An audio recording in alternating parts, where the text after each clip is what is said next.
وہ لوگ یہ کہتے ہیں کہ کام نہیں چلتا، نقصان ہو جاتا ہے، ایسے لوگوں کا راستہ دو کالی بلیاں کاٹتی ہیں۔ محاورے کے طور پہ یوز کر رہا ہوں۔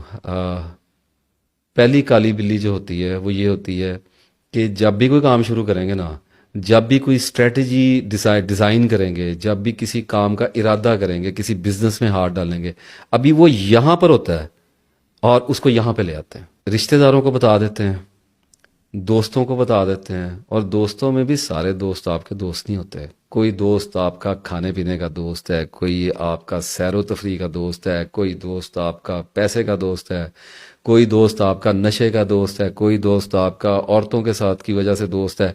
دوستوں کو پہچاننے کا فن سیکھ لیں خدا کے لیے۔ ہر دوست دوست نہیں ہوتا ہے، اصل دوست وہ ہوتا ہے جو ہر حال میں آپ کا دوست ہوتا ہے۔ آپ ٹربل میں ہیں، وہ آپ کا دوست ہے۔ آپ خرابی کے اندر ہیں، آپ گناہوں کے اندر ہیں، وہ کرٹکس میں جا کر کرٹیکل ہو کر آپ کا دوست ہے، آپ کو نکالنے کی فکر میں پھنسا ہوا ہے۔ آپ پیسے کے اندر ہیں، اس کو آپ کے پیسے سے کوئی پرواہ نہیں ہے، وہ آپ کا دوست ہے۔ آپ اللہ تعالیٰ کی راہ میں ہیں، وہ آپ کے ساتھ چل رہا ہے، وہ آپ کا دوست ہے، وہ آپ کا اثر لے رہا ہے اور آپ کا ساتھ دے رہا ہے، اور وہ اپنے آپ کی اصلاح کر رہا ہے، وہ آپ کا دوست ہے۔ یہ دوست صرف اللہ تعالیٰ عطا کرتا ہے، یاد رکھیے گا۔ یہ کوئی دوست ووست نہیں ہوتے، یہ کالجوں میں دوست بن گئے، اسکولز میں دوست بن گئے، ٹھیک ہے، تعلقات ہوتے ہیں، تعلقات ہوتے ہیں۔ تعلق اور دوستی یہ بڑی ڈفرینٹ چیزیں ہوتی ہیں۔ جن لوگوں کے ساتھ تعلق نبھانا چاہیے، تعلق نبھانا عین انسانیت ہے، ضرورت بھی پڑتی ہے اس دنیا میں، چلنا پڑتا ہے لوگوں کے ساتھ، لیکن بڑا ہی دیکھ بھال کر۔ تعلق بنانے میں ایسے لوگوں کے ساتھ تعلق نہ بنا کے بیٹھ جائیں جو کل آپ کے لیے باعث شرم ہو، باعث نقصان ہو اور باعث ندامت ہو، اللہ تعالیٰ کے آگے بھی اور دنیا کے اندر بھی۔ کل آپ کو ایسے لوگ سانپ بھی بن کر آپ کی زندگی میں آ سکتے ہیں سامنے، تو تعلق بھی ایسے لوگوں سے بنائیں جو آپ کی دوستی کے دائرہ کار میں کسی نہ کسی درجے میں داخل ہوتے ہوں۔ جیسے اگر کوئی اسکول کالجز کے دوست ہیں تو ان میں دوست آپ کے ایسے ہونے چاہیے جو اچھے کاروباری ہیں، اچھے اخلاق والے ہیں، تعلیم یافتہ ہیں، لٹریچر سے لگاؤ رکھتے ہیں، بات کو سمجھنے والے ہیں۔ وقت ضائع کرنے والے دوستوں سے دور رہیے، یہ آپ کو تباہ کر دیں گے۔ تو بہرحال اچھا، اب ایک کالی بلی تو میں نے بتائی کہ سب سے پہلے منہ سے بات نکال دیں گے، یعنی کہ اپنا راز کھول دیتے ہیں۔ راز ہوتا کیا ہے؟ راز بھی دو طرح کا ہوتا ہے۔ ایک راز گناہ ہوتا ہے، کبھی نہ کھولیں۔ گناہ بھی دو طرح کا ہوتا ہے۔ ایک گناہ بڑا ہی بہت ہی ایسا ہوتا ہے جو جرم کی حدوں میں داخل ہو رہا ہے، وہ اللہ کے اور بندے کے درمیان رہنا چاہیے، اس کا گواہ پیدا نہ کیا کریں۔ ایک گناہ ہوتا ہے چھوٹا موٹا ہوتا ہے، کبھی آپ کسی سے شیئر بھی کر دیتے ہیں، کوئی بات نہیں ہے، اس کی معافی تلافی لگ جاتی ہے۔ وہ یہ ایک راز تو یہ ہو گیا۔ ایک راز آپ کا یہ ہوتا ہے کہ وہ آپ کی اسٹریٹجی میں ہوتا ہے، وہ ابھی اپیئر نہیں ہوا ہوتا، اس کو غیب کہتے ہیں۔ ایک اللہ کا غیب ہوتا ہے، ایک بندے کا غیب ہوتا ہے۔ اللہ تعالیٰ کا غیب حق ہے، بندے کا غیب اندازے کے اندر ہے۔ اللہ کا غیب یہ ہے کہ اسے پتہ ہے کہ اس نے کل آپ کو کیا دینا ہے۔ آپ کا غیب یہ ہے کہ آپ کو یہ اندازہ لگتا ہے، آپ کو ایسا لگتا ہے کہ آپ نے کل یہ کرنا ہے۔ بہرحال اللہ نے اپنی صفت ایک درجے میں کمزور کر کے آپ کو دی تو ہوئی ہے، تو اس کا مطلب یہ ہے کہ جب آپ اپنے غیب کو جو ابھی تک ظاہر نہیں ہوا اور اللہ تعالیٰ کی مہر تصدیق اس پر نہیں لگی، یعنی کہ دیا جائے گا یا نہیں دیا جائے گا، کامیاب کیا جائے گا یا نہیں کیا جائے گا، آپ اس سے پہلے اسے عیاں کر دیتے ہیں۔ آپ کو نظر آ رہا ہے میں آپ سے کتنی سادہ اور کتنی سیدھی بات کر رہا ہوں، آپ کیا کر رہے ہیں؟ اس پہ آپ کو غور کرنا چاہیے کہ یہ اتنی بڑی کالی بلی ہے کہ جب یہ راستہ کاٹتی ہے نا تو آدمی خوش ہو رہا ہوتا ہے، آدمی ایکسائٹمنٹ میں ہوتا ہے، آدمی کسی کے ساتھ بیٹھ کر کہہ رہا ہوتا ہے کہ میرا یہ پلان بنا ہے، میں اب یہ کام شروع کرنے لگا ہوں۔ اچھا، اس میں بھی آگے دو باتیں ہوتی ہیں۔ ایک ہوتا ہے کوئی ایسا کام بتا دینا، کچھ دوستوں پہ اعتبار کرنا پڑتا ہے، آدمی کو منہ سے کچھ نہ کچھ تو نکالنا، اتنا نہیں دبایا جاتا، بہرحال جتنا دبا لیں اتنا اچھا، لیکن پھر بھی کچھ لوگ ہیں جن کا زور نہیں ہے۔ تو اسٹریٹجیز دو طرح کی ہوں گی۔ ایک یہ ہوگی کہ آپ کہیں جانے کا ارادہ رکھتے ہیں، آپ کو لاہور اسلام آباد سفر کرنا ہے، بتا دیں، اٹ ڈزنٹ میٹر۔ وہاں جا کر اگر آپ کچھ خاص کام کرنا چاہ رہے ہیں، اگر آپ کا کوئی کاروبار کرنے کا ارادہ ہے، آپ کسی معاملے کی تہہ تک پہنچنے کے لیے جا رہے ہیں، بڑے معاملات ہوتے ہیں، وہ نہ بتائیں، ایک حصہ بتا دیں، ایک حصہ چھپا دیں۔ اسی طریقے سے اگر آپ کوئی کاروبار شروع کرنے لگے ہیں، کہیں پہ انویسٹمنٹ کرنے جا رہے ہیں، یا آپ کو ایک ایسا کام شروع کرنے لگے ہیں جس میں آپ کو اپنی کامیابی کی بڑی امید ہے، یعنی کہ کھل کے بات کرتا ہوں، جس کا دوسروں کو پتہ لگ جانے کا مطلب یہ ہے کہ آپ نکل گئے، آپ کامیاب ہو گئے، اس کا مطلب یہ ہوگا کہ وہ شاکنگ ہے دوسروں کے لیے، اب آپ دھچکا مارنے جا رہے ہیں اور وہ دھچکا دو طرح کے بندوں کو لگے گا. ایک اس بندے کو دھچکا لگے گا جو آپ کا ویل وشر ہے. اب جو ویل وشر ہے اس کا آپ کو پتہ نہیں ہے تو آپ رسک لے رہے ہیں. بیوی سے ڈسکس کر لیں. بہت ساری بیویاں بھی ویل وشر نہیں ہوتی ہیں, بہت ساری ہوتی بھی ہیں دیکھ بھال کے. اچھا, تو رسک لے رہے ہیں نا, تو سب سے بہتر تو یہ ہے کہ نہ ہی کریں ڈسکس. اب ایک اس بندے کو بھی دھچکا لگے گا جو آپ کا حاسد ہے. حاسد اس لیے ہے کہ آپ سے نفرت کرتا ہے. نفرت آپ سے اس لیے کرتا ہے کہ آپ کے اندر کوئی کوالٹی ایسی اللہ نے ڈال دی ہے جو اس کے اندر نہیں ہے, اور وہ اس کا طلبگار اور تمنائی ہے, لیکن اس کو ملتی نہیں ہے. تو کمپلیکسز کا نتیجہ یہ ہوتا ہے کہ حسد کیا جاتا ہے. حسد کا مطلب یہ ہوتا ہے کہ کسی کے بارے میں برا سوچا جاتا ہے.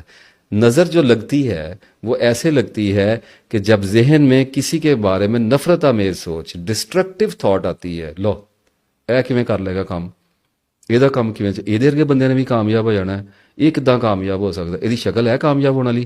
اس طرح کی سوچوں سے مل کر, کیونکہ دیکھیں آنکھیں ڈیڈ ہیں, اس بات پہ کلیئر رکھ لیں اپنے آپ کو کہ آنکھوں کے اندر, یہ پتلی کے اندر کچھ نہیں ہے, یہاں پہ پانی ہے, میکینکس ہیں, ایک سسٹم چل رہا ہے, وہ باڈی اپنا فنکشن کر رہی ہے, ادھر سے آ رہا ہے سارا کچھ. تو ایک بری سوچ کے ساتھ, ایک ڈسٹرکٹیو تھاٹ کے ساتھ بنتی ہوئی نظر جب آپ کو دیکھتی ہے تو اس کے بعد کچھ ایسے معاملات ہو جاتے ہیں جن کے اوپر میں یہاں پہ نہیں جاتا. سادہ سی بات کر لیتا ہوں کہ اس کے بعد نظر لگ جایا کرتی ہے. نظر ایسے لگ جایا کرتی ہے کہ آپ کی فنکشن کرنے کی ایبلٹی جو ہے وہ سیز ہو جایا کرتی ہے. اور دوسرا یہ ہوتا ہے کہ جہاں سے آپ کا کام ہونا ہوتا ہے وہاں پر سے برکت ہٹا دی جاتی ہے, یا وہاں پر جو لوگ آپ کے بارے میں پازیٹیو سوچ رہے ہوتے ہیں ان کے ذہن کی کیفیات چینج کر دی جاتی ہیں. یاد رکھیے, شیطان بروئے کار ہے, شیطان اپنا کام کر رہا ہے, اور اللہ مائنڈ کرتا ہے کہ ابھی اس کو دیا نہیں, ابھی اس کو سمجھایا نہیں, ابھی اس سے کروایا نہیں, اس کی زبان میں اتنی کون سی لتھارجی ہے کہ یہ ہر ایک کو اپنے منصوبے بتاتا پھرتا ہے. تو اس لیے سب سے بہتر یہ ہے, سب سے بہتر, سب سے ضروری, فرض کر لیں اپنے اوپر, لازم کر لیں کہ اپنی کور سٹریٹجی کو کبھی چینج نہ کریں. اندھیرے میں بروئے کار آئیں, حتیٰ کہ اپنے آپ سے بھی زیادہ ڈسکس نہ کریں. اب اس بات کی میں ڈیٹیل میں نہیں جاتا, پھنس جاؤں گا ویڈیو کے اندر. خاموش رہیں, سوچنے دیں ذہن کو, ڈونٹ ڈو اینی تھنگ, اور جو آپ نے کرنا ہے اس طرف کو فوکس رکھیے. لوگوں کو جدو چاند چڑھے گا نا تو سارے ہی ویکھ لین گے, کوئی پریشانی والی گل نہیں ہے. ایک کالی بلی اور بھی ہوتی ہے, وہ بھی بہت بہت منحوس بلی ہے, اور وہ اکثریت ایسی ہے جن کا رستہ وہ کاٹ رہی ہے اور وہ خود کٹوا رہے ہیں. وہ یہ ہوتا ہے کہ میں منحوس ہی بڑا جی, میرا کام ہی نہیں چلتا, میں جیڑا بھی کام کراں گا نا وہ فیل ہو جانا ہے, مجھے اللہ نے دینا ہی نہیں ہے, مجھے اللہ نے 20 سال سے نہیں دیا, مجھے اللہ نے 25 سال سے نہیں دیا. اور میں تو جی اس سڑک پہ کھڑا ہو جاؤں نا بس کے انتظار میں, تو بس نہیں آتی جی. مذاق میں بھی باتیں کی جا رہی ہوتی ہیں, لوگ اپنے بارے میں کر رہے ہوتے ہیں جی. کہ کچھ لوگ آپ اکثر دیکھ رہے ہیں جن لوگوں کو جاب سے بہت زیادہ نکالا جا رہا ہوتا ہے, ان کے بارے میں وہ مشہور کر دیتے ہیں کہ کہیں کسی کمپنی کو تباہ کرنا ہے نا تو ہمیں وہاں پہ 2-4 دن کے لیے لگوا دو, کمپنی کا بیڑا گرک ہو جائے گا. ایسے ہی کر دیتا ہے اللہ, اللہ ان کو ایسے ہی کر دیتا ہے. یہ اللہ تعالیٰ پہ ایسا بدترین گمان رکھنے والا کام ہوتا ہے کہ, اور یہ کوئی لا آف اٹریکشن والا نہیں ہے. میں تو بڑی اس کے خلاف ویڈیو بنائی ہے, پڑھی ہوئی ہے لا آف اٹریکشن کے خلاف. اللہ تعالیٰ سے اچھے گمان کا نا بڑا اسپیسیفک مطلب ہوتا ہے. اللہ تعالیٰ سے اچھے گمان کا مطلب یہ نہیں ہوتا کہ میرے ساتھ زندگی میں مجھے کبھی کوئی ضرر آ ہی نہیں سکتا, یہ کوئی اچھا گمان نہیں ہے اللہ سے. اللہ سے اچھا گمان یہ ہوتا ہے کہ اللہ تعالیٰ مجھے بچانے والا ہے, اللہ تعالیٰ میرا مددگار ہے, اللہ تعالیٰ میری آزمائشوں میں مجھے پار لگانے والا, میری مصیبتوں کو دور کرنے والا ہے. مطلب اس کا یہ نہیں ہوتا کہ مجھے اللہ نے کبھی کوئی پرابلم میں ڈالنا ہی نہیں ہے. اللہ نے تو کہا ہوا ہے میں نے آزمانا ہی آزمانا ہے. میں نے جان سے, مال سے, میں نے پھلوں سے, بزنسز سے, مطلب میں نے عورتوں سے, میں نے مکانوں سے, میں نے ان چیزوں سے, صحت سے, موت سے, تنگی سے, بھوک سے, میں نے آزمانا ہی آزمانا ہے. اس نے تو بتا دیا ہوا ہے. تو اب لوگ کرتے کیا ہیں کہ اللہ تعالیٰ پہ اچھا گمان رکھ کے چلتے ہیں, اور وہ کہتے ہیں جی اب یہ بزنس کیا, اللہ تعالیٰ اس کو کامیاب کرے گا, 100 بسم اللہ, اللہ تعالیٰ کامیاب کرے گا, ہماری تو دعا ہے آپ کے لیے. مسئلہ یہ ہے کہ اللہ اس میں فیل کر دے گا تو پھر اللہ کو چھوڑ کے بھاگ جانا ہے. تو پھر لوگ یہ کرتے ہیں کہ جب 10-15 سال کوئی ناکامی آتی ہے نا بار بار, تو اللہ کے بارے میں ایک گمان قائم کر لیتے ہیں کہ اللہ چاہے تو کر ہی سکتا تھا, اللہ نے ہمارے مقدر میں نہیں رکھا ہوا, ہم سے نہیں ہونا کچھ بھی.